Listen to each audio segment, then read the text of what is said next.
para o senhor de renunciar ao mandato ou de ser reeleito? Não. Nunca tiveram coragem de fazer. Nunca. Somente uma vez foram me dizer o seguinte: Lula, é preciso tomar cuidado que eles estão preparando o impeachment. Eu disse para o interlocutor: olha, diga para quem você quiser dizer que na luta política eu aceito qualquer coisa. Mas se mexer 1 milímetro na institucionalidade desse país, eles não sabem o que vai acontecer nesse país.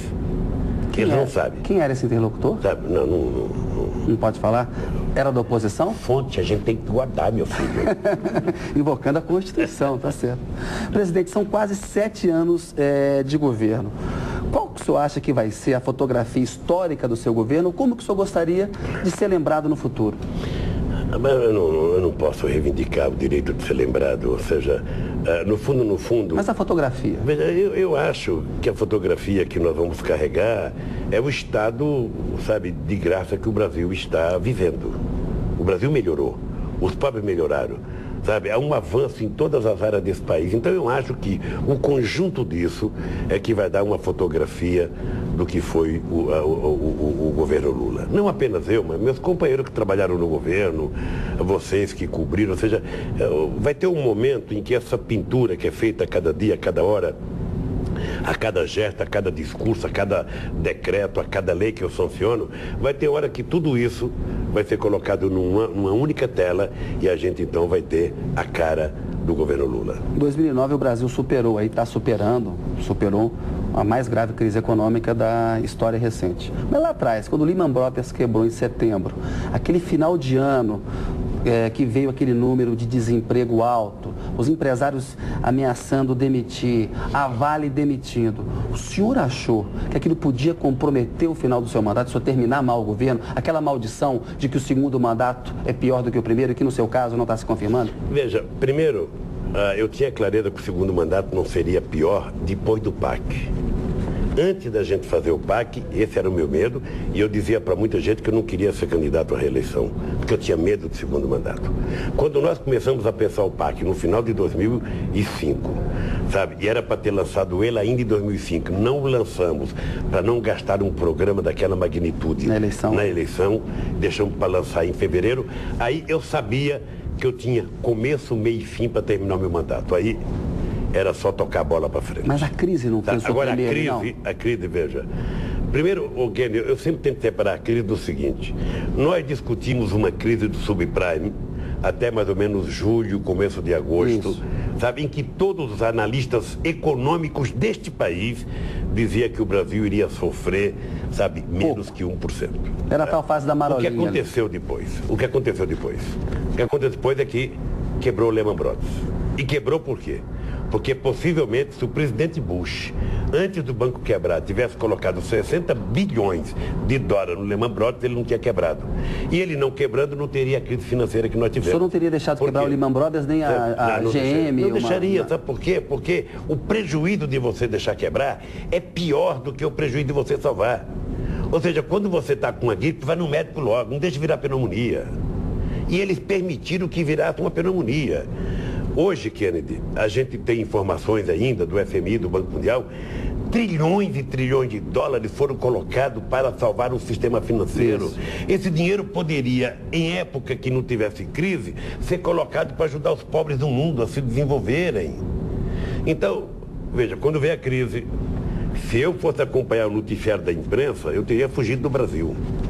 Porque era uma desgraceira só. Eu levantava de manhã, era uma quantidade de manchete, acabou isso, acabou aquilo, sabe? O mundo acabou. Do mundo inteiro, eu fui para televisão, não se esqueça que eu fui para televisão dia 22 de dezembro, numa decisão pessoal minha, eu quero falar com o povo brasileiro. Se está sendo vendida a ideia que o povo não está comprando porque ele vai perder o emprego, eu vou para a televisão dizer, ele vai perder o emprego exatamente se ele não comprar. O senhor comprou uma geladeira, fui para a televisão e fiz um discurso de 8 minutos, um pronunciamento de 8 minutos, sabe, conclamando o povo brasileiro e sobretudo o povo mais pobre a consumirem de forma responsável, que ninguém fizesse dívida superior ao que pudesse pagar, mas que comprasse, porque se não comprasse, a fábrica não ia produzir, a loja não ia vender, ele não ia ter emprego. E, graças a Deus, deu certo. E hoje, veja, já é reconhecido pela imprensa brasileira, é reconhecido pelos empresários brasileiros, é reconhecido pelos sindicalistas brasileiros, é reconhecido, sabe, em Londres, em Nova York, em Bonn, em Berlim, é reconhecido em Paris, é reconhecido em Tóquio, é reconhecido em Xangai, sabe, que o Brasil é o país que melhor se preparou para sair da crise, porque fizemos tudo que tínhamos que fazer. Liberamos compulsório, colocamos dinheiro da dívida externa para financiar a exportação, fizemos o Banco do Brasil comprar bancos importantes, fizemos o Banco do Brasil comprar o Votorantim para adquirir expertise em financiamento de carro usado. Ou seja, e hoje, esse ano, veja que engraçado, no ano da crise, nós vamos terminar o ano com mais de 1 milhão de empregos novos criados no Brasil. Perfeito, presidente. O nosso tempo está acabando. Eu queria falar rapidamente com o senhor de algumas coisas ainda. É o seguinte, o senhor disse em entrevista para a Folha de São Paulo no mês passado, ao explicar ali a necessidade de fazer alianças para governar a realidade política, que não dá para governar fora dos partidos que têm, isso usou uma expressão de que se Jesus fosse eleito presidente do Brasil e Judas participasse de um partido político, teria que haver uma aliança entre Jesus e Judas. Jesus teria que chamar Judas para conversar. O senhor acha que ele isso errou na expressão? O que o senhor achou? Eu posso ter exagerado de colocar o nome de Cristo. Agora, não tem simbologia para o povo entender melhor o que eu falei do que utilizar o nome de Cristo e de Judas. Sabe? Porque essa é a questão da política. Quando você foi eleito presidente de alguma coisa, mesmo que seja do clube, do jornalista da Folha, o que você vai fazer? Você vai trabalhar com aqueles que têm o voto de decisão e é com eles que você tem que negociar. Você não negocia na esquina, sabe? Você negocia com quem tem voto. Os senadores estão eleitos. Só pode mudar agora em 2010. Os deputados estão eleitos, só pode mudar em 2010. Então eu não posso negociar com você, por mais boa intenção que você tenha, você não me dá um voto no Congresso Nacional. Então, é essa a imagem que eu quis passar para que o povo compreendesse. Eu tenho certeza absoluta que o povo que leu compreendeu perfeitamente bem o que eu estava falando. Presidente, licença mais um minutinho. A notícia volta já com o presidente Lula. Henrique Cardoso escreveu um artigo recente dizendo que o senhor lidera uma espécie de governo aí, que é um subperonismo e um governo de autoritarismo popular. Ele fala que há hoje uma aliança que envolve interesses do Estado, grandes sindicatos, grandes empresas. Você está acusando o senhor de ser autoritário, de ser um caudilho. Como que o senhor responde a essa crítica? Minha mãe dizia que macaco senta em cima do rabo e fica olhando o rabo dos outros, né? Eu acho que o ex-presidente deveria olhar o que ele fez.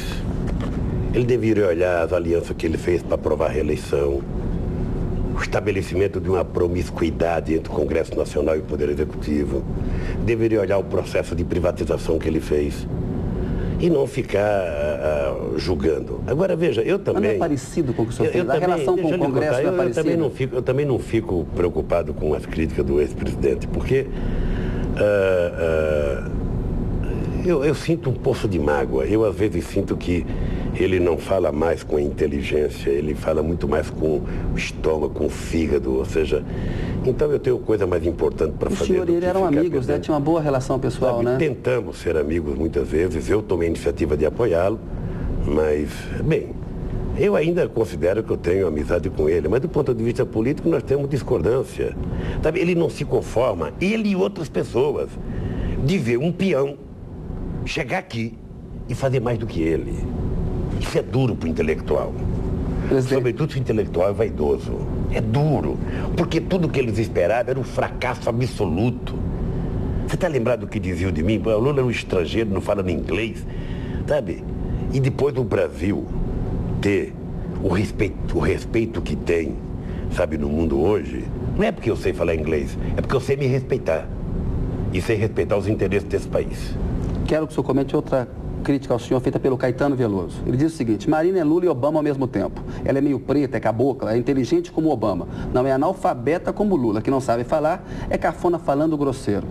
O que o senhor achou dessa declaração do Caetano Veloso? Olha, a minha resposta ao Caetano eu dei ontem à noite. Ontem à noite eu cheguei em casa e ouvi... A última terça-feira à noite. E ouvi o CD do Chico Buarque, o Chico Político. Aí foi a resposta que eu precisava para mim mesmo.